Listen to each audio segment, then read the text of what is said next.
माँ, माँ। अरे क्या माँ माँ कर रहा है? बकरी का बच्चा है क्या? अरे माँ, मजाक छोड़ो। मुझे फाइनली वो मेन चौराहे वाली दुकान मिल गई है। अब देखना, आपका बेटा दुगनी स्पीड से पैसा कमाएगा। ओफो, ये क्या? मेरी ऑनलाइन मेकअप क्लास चल रही है। इतनी जोर से क्यों बोल रहे हो आप दोनों? अरे मेरी धर्म पत्नी जी, मेकअप क्लास बाद में करना। वो चौराहे वाली दुकान मिल गई है हमको। अरे वाह! रुको, मैं अपनी माँ को फोन लगाकर बता देती हूँ। अरे मैं भी अपने रिश्तेदारों को बता देती हूँ। कितनी खुशी की बात है। हाँ हाँ, मैं भी अपने दोस्तों को बता देता हूँ। 1 हफ्ते बाद रजिस्ट्री है। बस, घर में खुशी का मौका था। उन तीनों ने अपने अपने फोन उठाए और लोगों में बात फैलाना शुरू कर दिया। और रही सही कसर, श्वेता बहू ने अपने पड़ोस में सबको बताकर कर दी। अरे वर्मा आंटी, अब हम भी जल्दी कार ले लेंगे। घर का रेनोवेशन होगा और ठाट से रहेंगे हम भी। अरे, ऐसा क्या हुआ? लॉटरी बाटरी लग गई है क्या? अरे, इस बार चौराहे वाली मॉल में हमको भी दुकान मिल गई है। दुकान नंबर 21, जो एकदम चौराहे पर है। अब ग्राहक बढ़ेंगे तो आमदनी भी बढ़ेगी ही ना। अरे वाह, कितनी खुशी की बात है।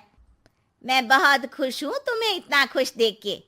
बाकी एक बात कहूँ, सबको मत बताते फिरना। किसी की नजर लग जाएगी तो खुशी की खबर वापस लौट जाएगी। हैं? ऐसे थोड़ी ना होता है। अब डरा रही हो? अरे सही कह रही हूँ। काली नजर कहते हैं इस चीज को, जब आप किसी को कुछ बताओ और वो काम बिगड़ जाए। अरे लेकिन मैं तो। तुमने सबको बता दिया ना? हाँ, फोन लगा लगा के। अब बच के रहना। काली नजर बड़ी खतरनाक होती है। श्वेता इतनी खुश रहती है कि वो वर्मा आंटी की बात पर ध्यान ही नहीं देती, जबकि पड़ोस में और भी लोगों से खुशी की खबर शेयर करती रहती है। अगले दिन राजेश बहुत दुखी होकर घर आता है। अरे बेटा, क्या हुआ? मुंह क्यों सूजा हुआ है? मधुमक्खी ने काट लिया क्या? माँ, वो दुकान किसी और के पास चली गई। किसी ने ज्यादा भाव लगा दिया। अरे पर बात तो आपसे हुई थी ना उस दुकान वाले की। हाँ, आज मैं टोकन अमाउंट देने गया था, तब मुझे पता चला। कोई आकर सुबह मुझसे पहले ही ज्यादा अमाउंट दे गया। हम्म, काली नजर। क्या? क्या कहा? वर्मा आंटी ने समझाया था कि किसी को बताना मत, वरना काली नजर लग जाएगी। अच्छा, तुम्हें उनकी बात मान लेनी चाहिए थी। उनकी बात मान लेती, लेकिन उसके पहले ही सबको बता चुके थे ना हम तीनों। अरे अगली बार से ध्यान रखेंगे। कोई भी नई चीज होगी तो किसी को नहीं बताएंगे। तीनों कुछ दिन ऐसे ही रहते हैं, पर एक दिन श्वेता को एक मेल आता है। राजेश, मेरा ऑनलाइन मेकअप कोर्स कंप्लीट हो गया। अब मैं खुद का पार्लर खोल सकती हूँ। अरे वाह, अपने मोहल्ले में ही खोलते हैं। ये जो घर के सामने दुकान है ना, वहीं। हाँ, यहाँ सस्ती भी मिल जाएगी। अगले दिन श्वेता वर्मा आंटी के पास जाती है, मिठाई का डब्बा लेकर। अरे आओ आओ, कैसे आना हुआ? जोर से नहीं बोलूंगी।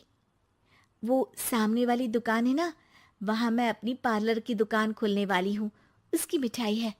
अरे वाह, बहुत बधाई हो तुमको। हाँ, मैं कमाने लगूंगी तो राजेश पर पूरे घर का बोझ नहीं रहेगा ना आंटी जी। ये तो है। पर ये बता कि तूने ये बात किसी और को तो नहीं बताई ना? अरे नहीं नहीं, पिछली बार गलती कर दी थी। काली नजर लगी किसी की और राजेश के हाथ से वो दुकान चली गई थी। सबको मत बताना। चलो मैं चलती हूँ, कल दुकान की बात करने भी तो जाना है। अगले दिन श्वेता दुकान के लिए मालिक से बात करने जाती है। अरे लेकिन दुकान तो हम कल रात को ही किसी को दे चुके हैं। कल ही? हाँ, कल ही। 2 दिन बाद कोई यहाँ पार्लर भी खोल लेगा। अब कहीं और दुकान देख लीजिए। अरे पर हमको भी तो पार्लर ही खोलना था। हाँ भाई, ये एक ही दुकान है, आधी आधी तो नहीं दे सकता ना मैं। राजेश और श्वेता घर पर हताश होकर आ जाते हैं। इस बार तो किसी को बताया भी नहीं था, अब किसकी काली नजर लग सकती है। सुनो, तुमने माँ को बताया था क्या? अरे कैसी बात कर रही हो, माँ की नजर थोड़ी ना लगेगी।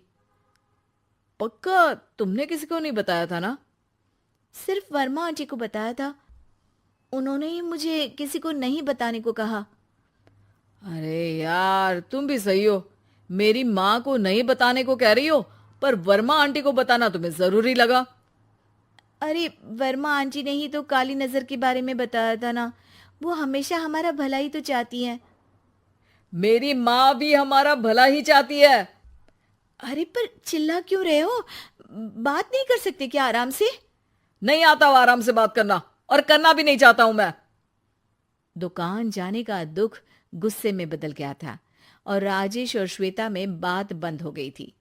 2 दिन बाद मोहल्ले में पार्लर का इनॉग्रेशन हुआ, जिसमें मोहल्ले के सभी लोगों को बुलाया गया, पर श्वेता, राजेश और माँ नहीं जाते। माँ, अंदर आ जाओ, क्या देख रही हो? अरे नया पार्लर देख रही हूं अपने आंगन से।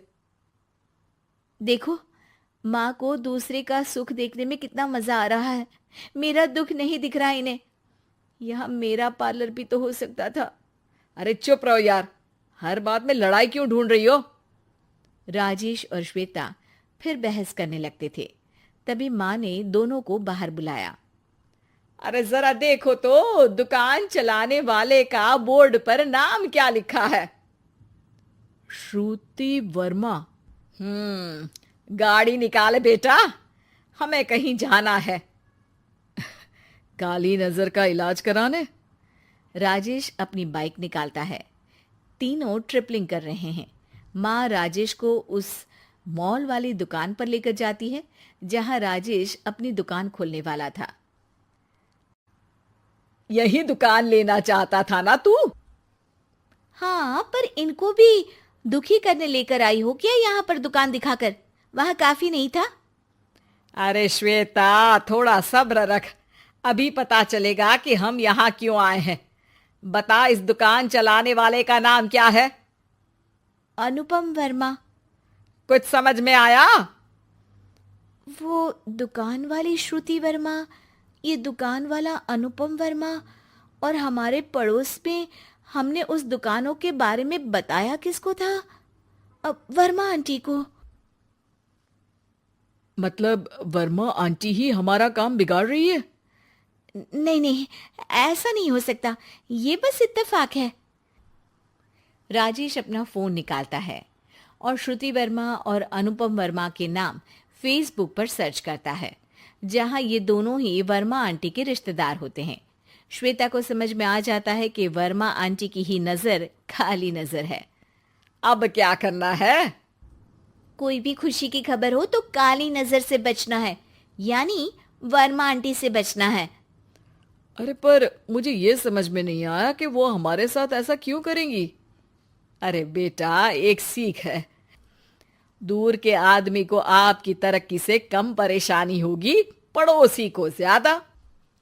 दोनों माँ की बात में हामी भरते हैं और अगला काम चुपचाप करने की कसम खाते हैं, ताकि आगे से वर्मा आंटी कोई काम ना बिगाड़ सके।